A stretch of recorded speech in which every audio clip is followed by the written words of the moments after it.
شروع اللہ کے پاک اور بابرکت نام سے جو بڑا مہربان نہایت رحم کرنے والا ہے۔ ناشتے میں دودھ اور سیب کھائیں، چہرہ خوبصورت ہوگا۔ ہر اس محفل میں نہ گھسا کریں جہاں تمہارا جوڑ نہ ہو۔ اگر آپ بہت زیادہ ڈپریشن کا شکار ہیں تو گھر میں بلی پال لو۔ معدے کی گرمی کے لیے نہارمو لسی کا گلاس پیا کریں۔ لیمو کو پیشانی پر ملیں، فوراً سر کا درد کم ہو جائے گا۔ گلے میں مچھلی کا کانٹا پھنس جائے تو ایک انڈا پھینٹ کر پی لو، اور رزاق کو نہارمو 20 مرتبہ پڑھا کریں، ذہن تیز ہوگا۔ امرود پر اجوائن لگا کر کھائیں، آنکھوں کے آگے اندھیرا آنا اور سر گھومنا ٹھیک ہو جائے گا۔ رات کو اکثر منہ سے پانی آنے لگتا ہے تو امرود کا کثرت سے استعمال کیا کریں۔ بہت زیادہ ٹینشن ہو رہی ہو تو امرود کھا لیں، یہ دل کو راحت دیتا ہے۔ شلجم کھایا کریں، یہ بھوک لگاتا ہے اور یہ پیشاب آور ہے اور قبض کشا ہے۔ ڈینگی کے بخار میں بکری کا دودھ مفید ہے۔ ہری دھنیا ایک گلاس پانی میں جوش دے کر ابال لیں، رات کو سونے سے پہلے کلیاں کریں، مسوڑوں کی سوجن دور ہوگی۔ چکندر کے پتے ابال کر اپنا سر دھوئیں، خشکی ختم ہو جائے گی۔ گھٹنوں کا درد تب ہوتا ہے جب ان میں لیس دار مادہ ختم ہو جاتا ہے۔ 1 پاؤں گیہوں اور ہلدی مٹی کے برتن میں جلا لیں، پھر دونوں ملا کر پاؤڈر بنا لیں اور صبح شام دودھ کے ساتھ 1 چمچ استعمال کریں۔ پرانی سے پرانی کھانسی سے چھٹکارا ملے گا۔ لیکوریا سے پریشان افراد 1 پیالی انگور کے رس میں شہد ملا کر پی لیں۔ خشک جلد کے لیے ایلو ویرا جیل اور دہی، جھلسی ہوئی جلد کے لیے دہی اور آلو کا رس، خوبصورت جلد کے لیے چنے کا آٹا اور دہی، خارش ہے تو لیمو اور چنبیلی کا تیل ملا کر جسم کی مالش کریں۔ روزانہ آدھا گھنٹہ دھوپ میں بیٹھا کریں، ہڈیاں مضبوط ہوں گی۔ پالک کا سالن کھانے سے مثانہ مضبوط ہوتا ہے۔ غیر ضروری بالوں پر پھٹکڑی اور پانی ملا کر مساج کریں۔ 4-5 دن کچا پیاز کھانے سے پیٹ کے کیڑے مر جاتے ہیں۔ دہی میں سفید زیرہ ملا کر استعمال کریں، ڈھول جیسا پیٹ اندر چلا جائے گا۔ اگر آپ کو قے کی کیفیت محسوس ہو رہی ہے تو انگوٹھے کو مٹھی میں مضبوطی سے دبائیں۔ پیاز بلڈ پریشر، دل اور معدے کی بیماریوں، فالج اور قبض سے محفوظ رکھتا ہے۔ شوگر کے مریض کیلا اور گوبھی کی سبزی کھایا کریں۔ چھاتی بڑی کرنی ہے تو انار کھایا کرو۔ املی بریسٹ سائز بڑھانے میں اہم کردار ادا کرتی ہے۔ کھانے میں سویابین آئل استعمال کریں، چھاتی بڑی ہوگی۔ لیکوریا کے مریض زیادہ سے زیادہ پانی پئیں، لمبی سانس لیں۔ قوت باء کو بڑھانے کے لیے پیاز کا استعمال دوپہر کھانے کے ساتھ کرنا چاہیے۔ نیند نہ آئے تو خسخاس کا تیل کن پٹی پر لگائیں۔ چائے اور کافی کا استعمال کم کیا کریں، نیند زیادہ آئے گی۔ مرد اور عورت کی 3 چیزوں پر شیطان جلدی حملہ کرتا ہے: نظر، دل اور شرمگاہ۔ چہرہ گیلا کر کے اس پر پھٹکڑی کا مساج کریں، دانے ختم ہوں گے۔ انڈا گرم کریں تو جمتا ہے، یہ واحد چیز ہے۔ زرافہ وہ جانور ہے جو کوئی آواز نہیں نکال سکتا۔ روغن زیتون روزانہ 5 سے 20 گرام استعمال کریں، نزلہ زکام نہیں ہوگا۔ پیاز کا باقاعدگی سے استعمال ازدواجی زندگی کو خوشحال بناتا ہے۔ خود سے بات کرنے سے ڈپریشن کم ہوتی ہے۔ برسات کے موسم میں کچا پیاز کھانے سے آپ ہیضے جیسی بیماری سے محفوظ رہ سکتے ہیں۔ یادداشت کو کمپیوٹر جیسا تیز کرنے والے عوامل: گیہوں کے پودے کا رس پئیں، سر پر گھی کی مالش کریں، کھانا کھانے کے فوراً بعد سونے سے گریز کریں، کھانا کھانے کے فوری بعد نہانے سے گریز کریں، کھانا کھانے کے بعد سگریٹ نوشی سے گریز کریں، کھانا کھانے کے فوری بعد پھل کھانے سے گریز کریں، کھانا کھانے کے فوری بعد چائے پینے سے گریز کریں۔ خون میں شوگر کی سطح کو کنٹرول اور کولیسٹرول لیول نارمل رکھنے میں پیاز مدد دیتا ہے۔ ادرک کی چائے سانس لینے کے مسائل کو دور کرتی ہے۔ میری آنکھوں سے آنسو مسلسل بہہ رہے تھے کہ مجھے لیڈی ڈاکٹر نے کیا بتا دیا تھا۔ میرے سامنے الٹرا ساؤنڈ کی رپورٹ پڑی تھی۔ لیڈی ڈاکٹر میری آنکھوں میں آنکھیں ڈال کر بولی، تمہیں کیوں ڈر لگتا ہے اپنی ساس اور شوہر سے؟ جب تمہیں اللہ نے بیٹی دینے کا فیصلہ کیا ہے تو وہ کون ہوتے ہیں اس فیصلے پر اعتراض کرنے والے؟ خدا کے لیے اب مجھے یہ مت کہہ دینا کہ تمہارا شوہر تمہیں طلاق دے دے گا۔ ڈاکٹر شازیہ کی بات سن کر میری آنکھوں سے مزید آنسو نکلنے لگے تھے۔ ڈاکٹر صاحبہ، آپ کو تو پتا ہے یہ پاکستانی معاشرہ ہے، یہاں پر لوگ عورت کو اس وقت تک قبول نہیں کرتے جب تک وہ ان کے لیے بیٹا یعنی کہ وارث پیدا نہ کر لے۔ ڈاکٹر شازیہ میری باتیں سن کر کسی سوچ میں گم ہو گئی تھی۔ ٹھیک ہے، تم فکر نہیں کرو، بس تم جس دن آؤ گی تو اپنی ساس کو بھی لے آنا، شوہر کو بھی لانا، بیٹی ہوئی بھی تو میں سنبھال لوں گی۔ ڈاکٹر شازیہ کی بات سن کر میں مزید بے چین ہو گئی تھی۔ ڈاکٹر صاحبہ، آپ میری ساس اور میرے شوہر کو نہیں جانتی، وہ لوگ بھی عجیب ہیں، ان کے ذہن ایسے ہیں کہ وہ کسی کی بات کبھی بھی نہیں سنتے۔ آپ کو ان کے ساتھ بحث کرنے کی ضرورت نہیں، خواہ آپ بھی پریشان ہو جائیں گی۔ اس سے اچھا ہے کہ آپ مجھے یہ بچہ ضائع کرنے کی کوئی دوا دے دیں۔ میری بات سن کر ڈاکٹر شازیہ غصے میں آ گئے۔ میں نے کہا نا کہ جس دن تمہاری بیٹی پیدا ہوگی اسی دن میں کوئی نہ کوئی بندوبست کر لوں گی، تمہیں اس بات کی فکر کرنے کی ضرورت نہیں ہے۔ بس تم اپنی ساس اور شوہر کو ساتھ لے کر آنا، میں انہیں سمجھاؤں گی بھی۔ ڈاکٹر شازیہ کی باتیں سن کر حوصلہ تو ملا تھا، مگر میں جانتی تھی کہ وہ کچھ نہیں کر سکے گی۔ میری ساس تو بہت ہی سخت عورت تھی، بیٹی کی پیدائش پر سنتے ہی انہوں نے میرے اوپر ظلم و ستم شروع کر دینے تھے، مگر ڈاکٹر شازیہ کا کہنا تھا کہ وہ سب کچھ سنبھال لے گی۔ مجھے بھی ان پر بھروسہ کرنا تھا، کیونکہ شروع سے لے کر اب تک وہی مجھے چیک کرتی آئی تھی۔ میں گھر آئی تو بہت ڈر رہی تھی۔ میری ساس نے مجھ سے پہلا سوال یہی کیا، بیٹا ہوگا یا بیٹی؟ میں نے کہا مجھے نہیں پتا۔ میری لا علمی کے بارے میں سن کر میری ساس کو غصہ آ گیا۔ تجھے سب پتا ہے، مجھے چکمہ دینے کی کوشش بھی مت کرنا، ورنہ میں تمہارے لیے اتنی مشکلات کھڑی کر دوں گی کہ تم سوچ بھی نہیں سکتی۔ اماں جی، واقعی میں مجھے نہیں پتا، ڈاکٹر صاحبہ نے کہا ہے کہ یہ بات تو اسی دن پتا چلے گی کہ آپ کے ہاں بیٹی ہوگی یا بیٹا۔ میں نے ڈاکٹر شازیہ کے الفاظ دہرا دیے تھے، پر میرا دل مارے ڈر کے کانپ رہا تھا۔ بالآخر وہ دن بھی آ گیا جس دن ہمارے گھر میں ایک ننھے مہمان نے آنا تھا۔ ہم لوگ ہسپتال جا رہے تھے۔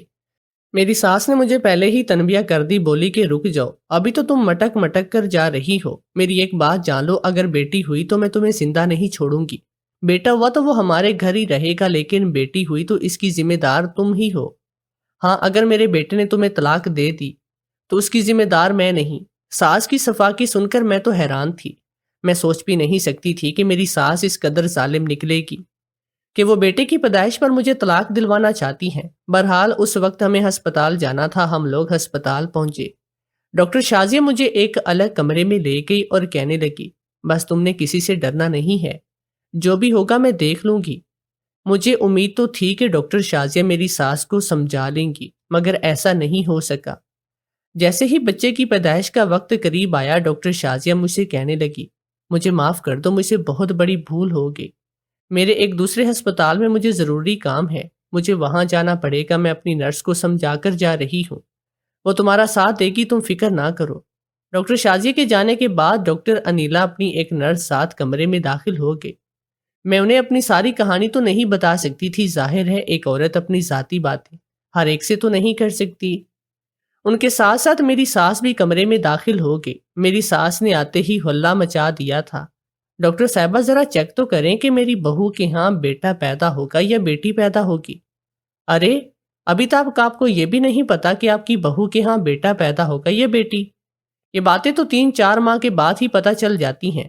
ڈاکٹر انیلا کے منہ سے یہ سننا تھا کہ میری ساس پھٹ پڑی، مگر ڈاکٹر شازیہ تو کہہ رہی تھی کہ ابھی تک کچھ نہیں پتا، بیٹا ہوگا یا بیٹی۔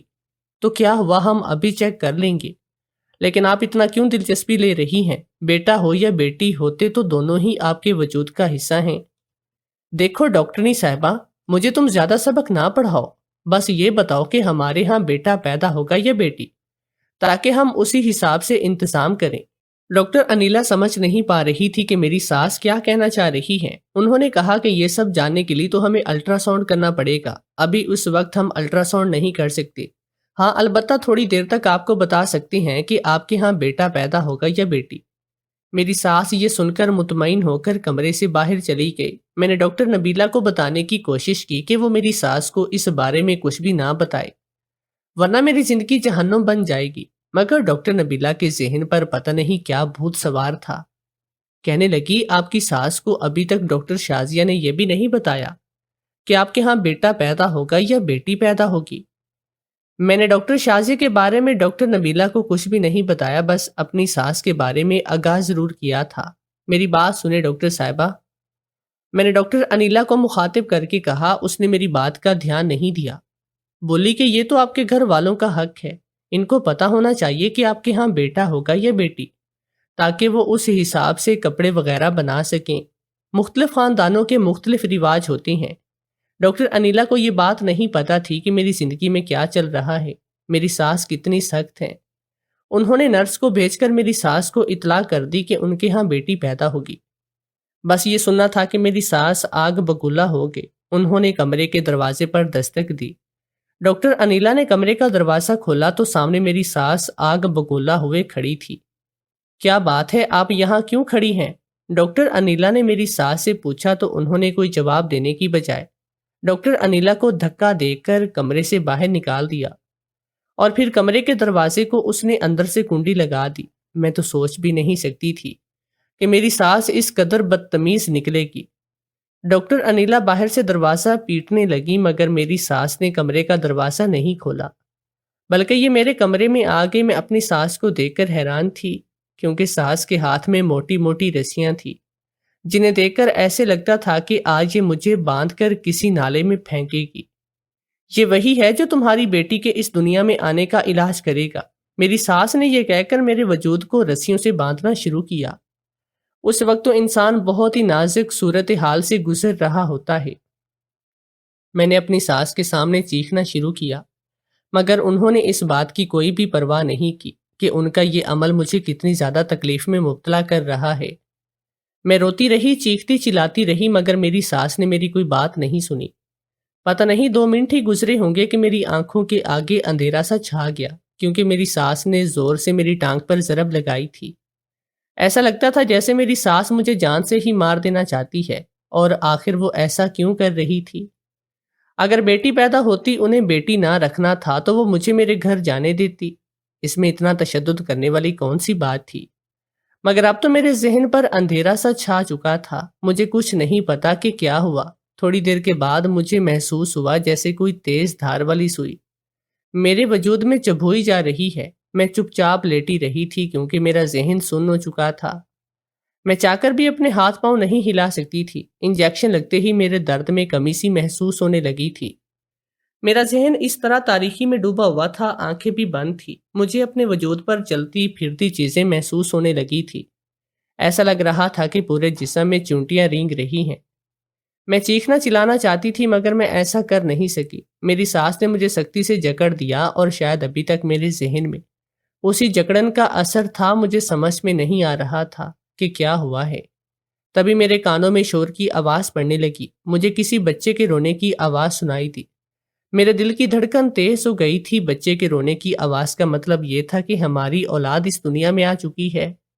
مجھے اپنے شوہر اور اپنی ساس کو دیکھنے کا شوق تھا کہ وہ کیسا محسوس کر رہی ہیں، کیونکہ جب کچھ دیر پہلے میری آنکھیں بند ہوئی تھی تب میری ساس مجھے رسیوں سے جکڑ رہی تھی۔ میرے رونے پیٹنے کا بھی ان پر کوئی اثر نہیں تھا۔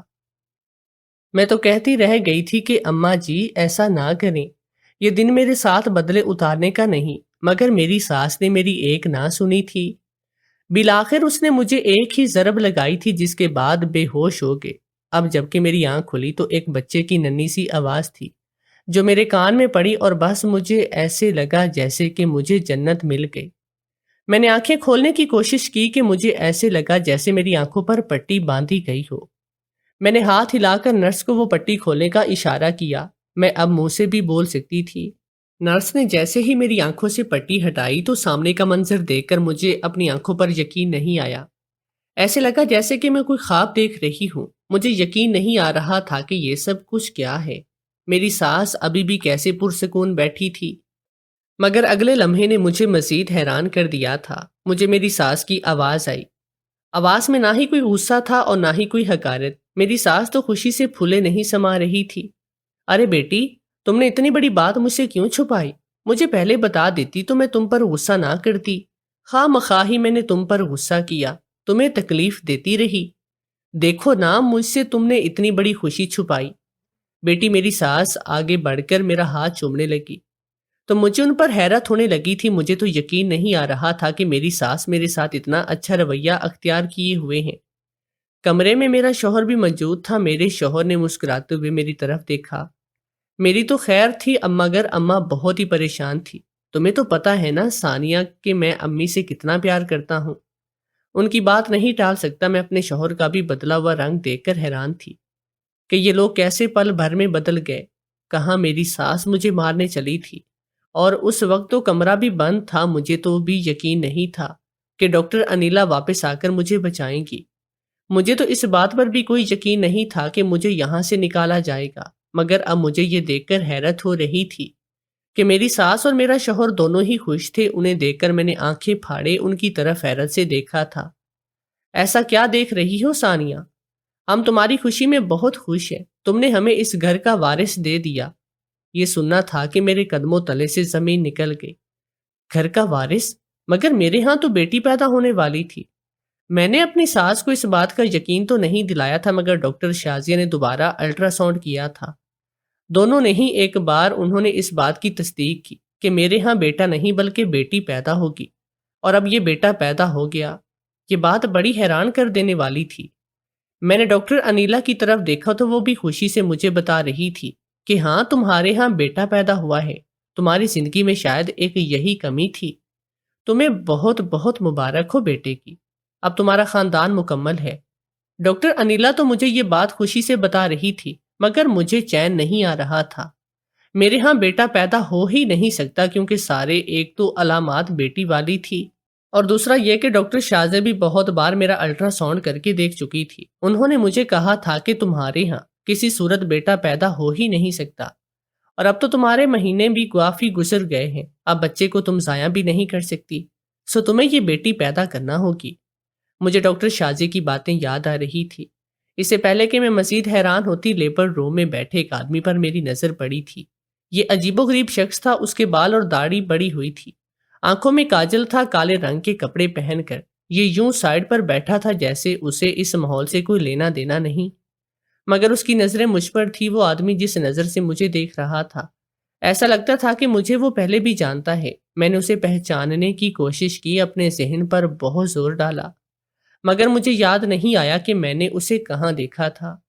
اس کی آنکھوں سے شناسائی چھلک رہی تھی، مگر باقی اس کا انداز بیگانوں جیسا تھا۔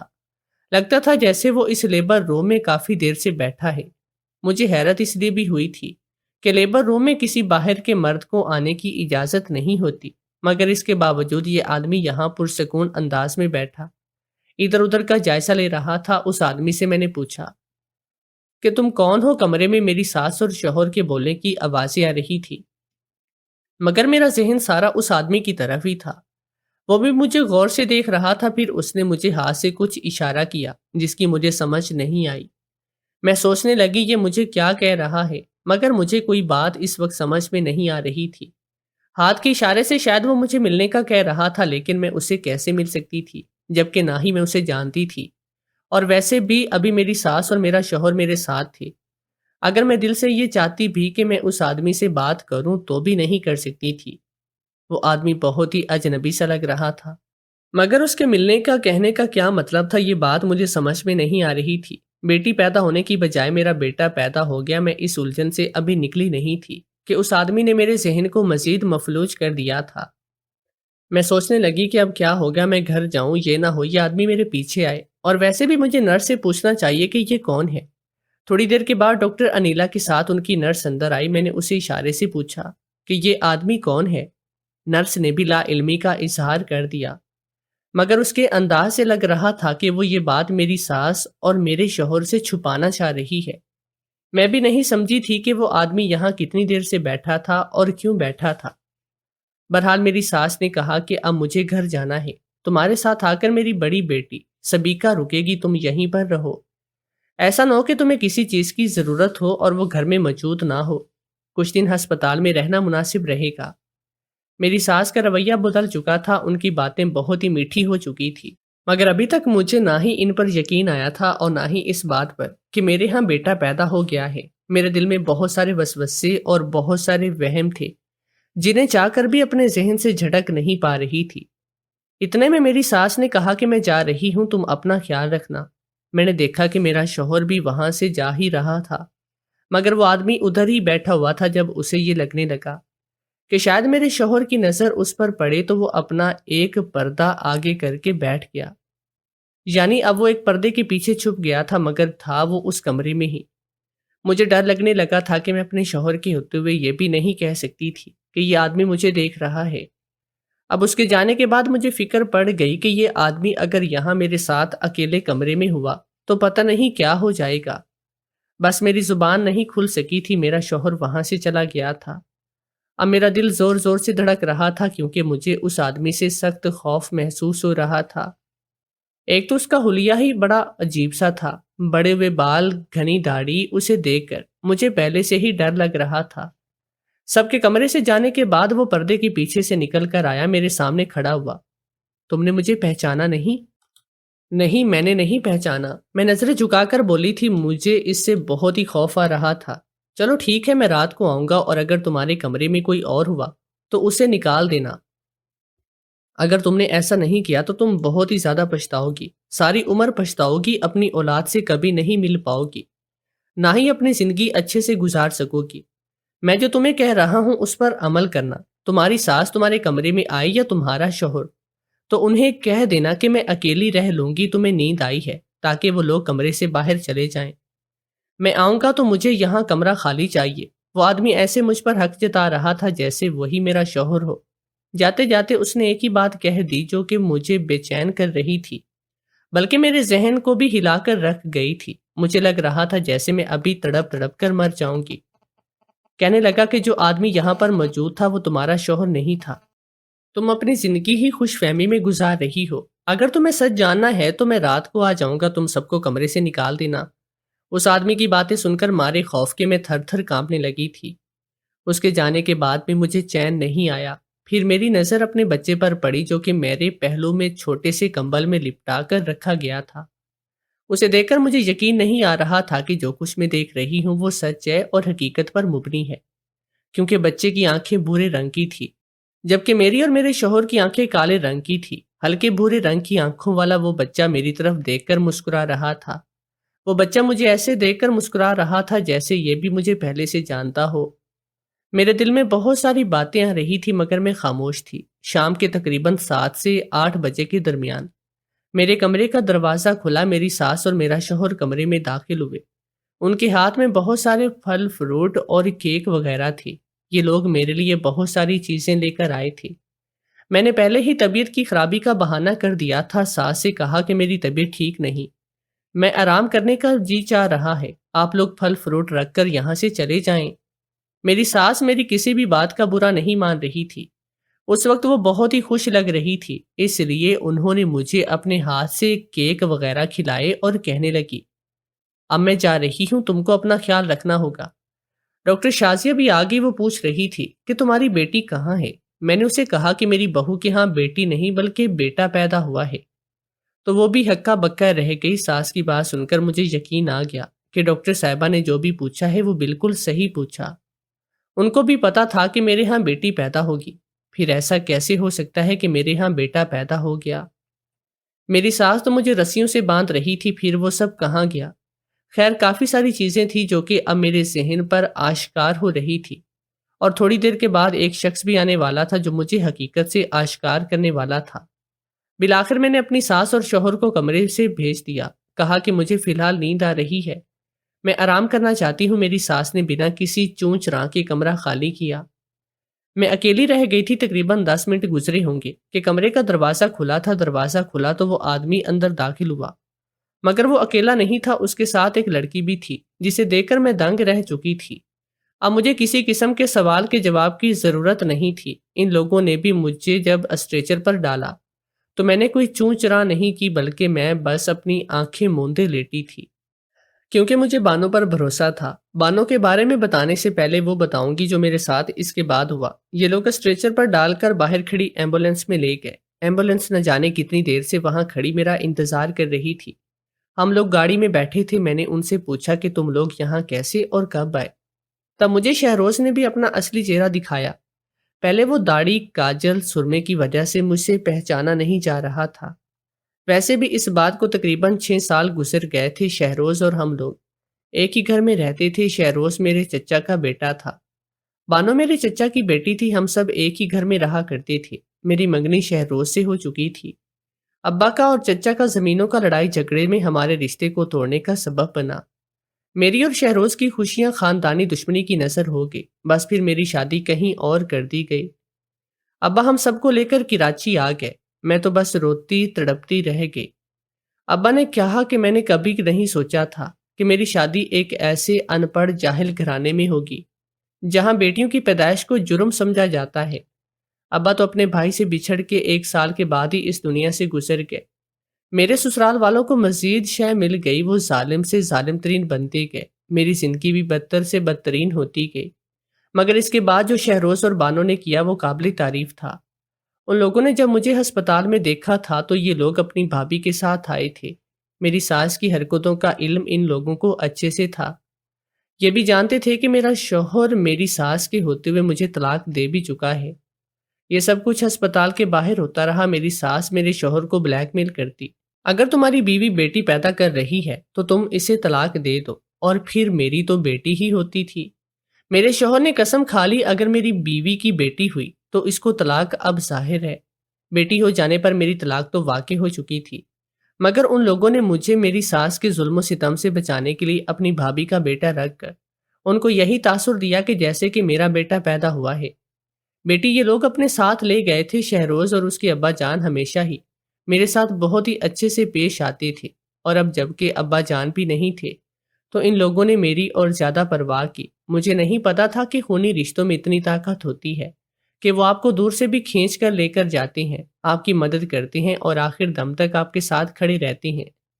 میرے شوہر نے جو ہسپتال میں مجھے طلاق دی، طلاق میں کہے جانے والے نام سے شہروز کو اندازہ ہو چکا تھا کہ یہاں پر واقعی میں ہی میں داخل ہوں۔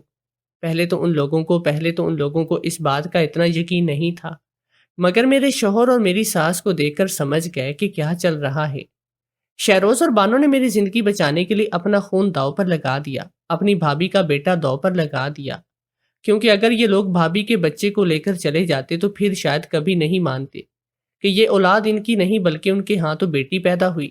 ظاہر ہے ان لوگوں نے جو بھی کیا تھا غلط کیا تھا، اور اللہ بری نیت کی سزا انسان کو دے کر ہی رہتا ہے۔ میں شہروز کے ساتھ اس لیے آ گئی کہ میرا شوہر تو مجھے طلاق دے چکا تھا، اور ویسے بھی مجھے ایسے شوہر کی ضرورت اب کہاں تھی جو دن رات مجھے تانے دیتا ہے، اپنی ماں کے کہنے پر مجھے پیٹتا ہے۔